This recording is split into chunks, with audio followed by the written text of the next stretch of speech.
नमस्कार साथियों, मराठी वर्ग में आप सभी का बहुत बहुत स्वागत है। मैं हूं आपका गुरु और आज हम MHAT परीक्षा के लिए हिंदी व्याकरण का एक बहुत ही ज़रूरी टॉपिक समझने वाले हैं। वो है वर्णों का वर्गीकरण, मतलब कि कौन सा अक्षर मुंह में कहाँ से बोला जाता है। गुरुजी, सच कहूँ तो हिंदी व्याकरण से ना थोड़ा डर तो लगता है, खासकर जब ये वर्णों के वर्गीकरण की बात आती है। मतलब कंठ्य, तालव्य, मूर्धन्य, बाप रे, ये सारे नाम इतने मिलते जुलते हैं कि एग्जाम में तो पक्का कंफ्यूजन हो जाता है।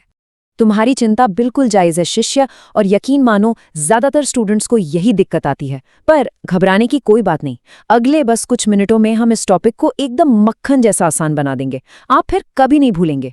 तो देखिए, ये है हमारा आज का प्लान।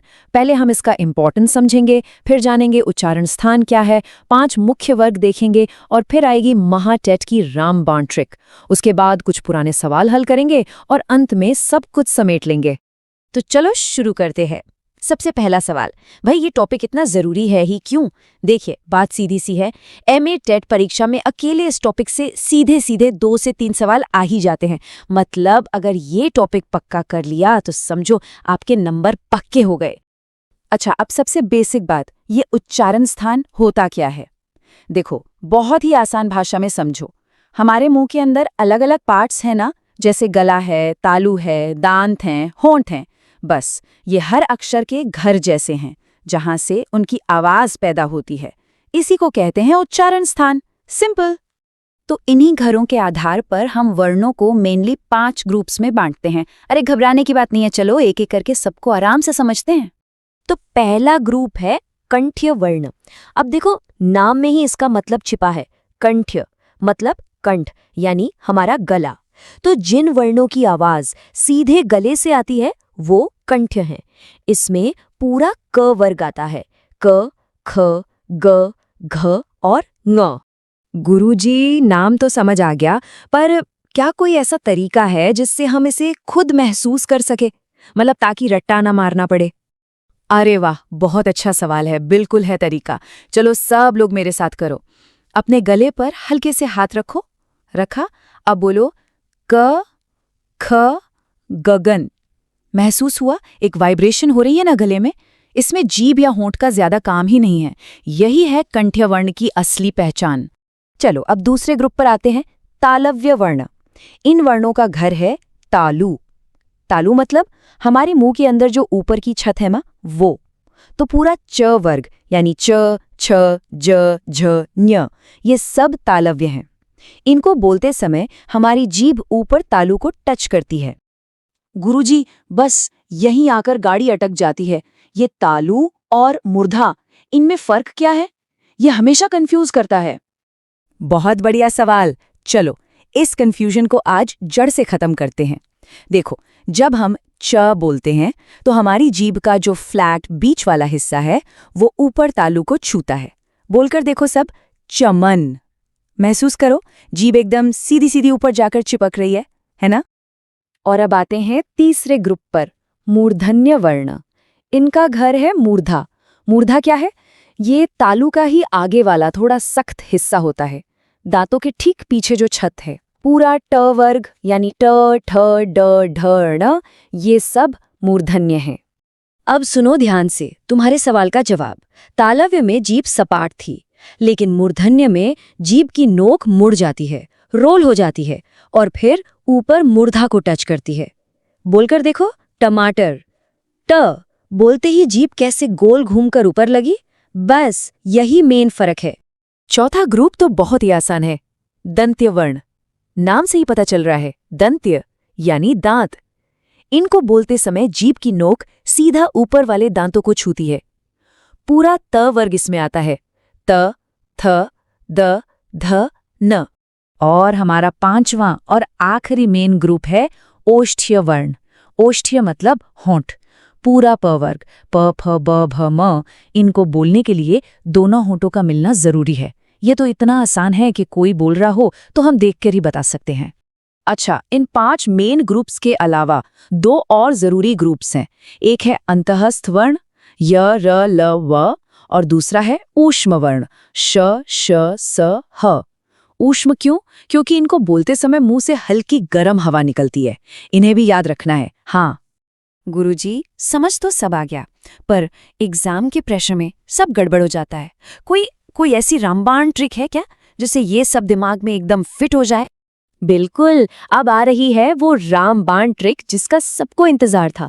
ध्यान से सुनो, आपको बस एक छोटी सी लाइन याद रखनी है। हमारे 5 ग्रुप्स के पहले अक्षर मेरे साथ बोलो, क च ट त प। बस, शाबाश। अब दूसरी चीज, मुंह के अंदर जो हमारे घर है ना, उनका क्रम याद करो, अंदर से बाहर की तरफ। सबसे अंदर क्या है? कंठ, फिर तालु, उसके बाद मूर्धा, फिर दांत और सबसे बाहर होंठ। आप देखो जादू, इन दोनों लाइनों को बस एक के नीचे एक रख दो। क के लिए कंठ, च के लिए तालु, ट के लिए मूर्धा, त के लिए दांत और प के लिए होंठ। हो गया ना? क च ट त प, मतलब कंठ, तालु, मूर्धा, दांत, होंठ। अरे वाह गुरुजी, ये तो कमाल की ट्रिक है। अब तो कोई कंफ्यूजन हो ही नहीं सकता। और हाँ, एक छोटी सी बात बीच में, अपनी तैयारी को और मजबूत करने के लिए हमारी सारी पेडागॉजी की प्लेलिस्ट्स की लिंक नीचे डिस्क्रिप्शन में दी हुई है। इस क्लास के बाद उन्हें भी जरूर चेक कर लेना। ठीक है, ट्रिक तो सीख ली। अब असली परीक्षा का समय है। चलो देखते हैं कि ये ट्रिक MATET के पिछले सालों के सवालों पर काम करती है या नहीं। ये रहा पहला सवाल। वर्ण च का उच्चारण स्थान क्या है? ऑप्शन है ए कंठ, बी तालु, सी मूर्धा या डी होठ। जल्दी से अपनी ट्रिक लगाइए और जवाब नीचे कमेंट्स में लिखिए। उम्मीद है सबने सही जवाब दिया होगा। सही जवाब है बी तालु। कैसे? अपनी ट्रिक याद करो। क च दूसरे नंबर पर है तो जगह भी दूसरी होगी। कंठ तालु, बस च का घर है तालु। अगला सवाल, ट वर्ग के वर्णों को क्या कहा जाता है? ए दंत्य, बी ओष्ठ्य, सी कंठ्य या डी मूर्धन्य। चलो फटाफट कमेंट में बताओ। एकदम सही। सही जवाब है डी मूर्धन्य। अपनी ट्रिक देखो। क च ट, ट कौन सा अक्षर है? तीसरा, तो जगह भी कौन सी होगी? तीसरी। कंठ तालु मूर्धा। हो गया। सवाल नंबर 3, प फ ब भ म, इनका उच्चारण किससे होता है? ए दांत से, बी तालु से, सी होंठ से या डी गले से? ये तो बहुत आसान है। बहुत बढ़िया। सही जवाब है सी होठ से। प हमारी ट्रिक क च ट त प का आखिरी यानी 5वां अक्षर है, तो जगह भी आखिरी होगी यानी होठ। देखा? अच्छा, अब देखो, सवाल को उल्टा करके भी पूछा जा सकता है। इनमें से दंत्य वर्ण कौन सा है? ए ट, बी प, सी क या डी त? इस बार जगह दी है, अक्षर पहचानना है। लगाओ दिमाग। सही जवाब है डी त। कैसे? चलो ट्रिक को उल्टा चलाते हैं। दंत्य मतलब दांत, कौन सी जगह है? चौथी। कंठ तालु मूर्धा दांत, तो हमारा अक्षर भी चौथा होगा। क च ट त। देखा, हमारी ट्रिक आगे पीछे दोनों तरफ से काम करती है। और ये है आज का आखिरी सवाल। य र ल व को किस ग्रुप में रखा जाता है?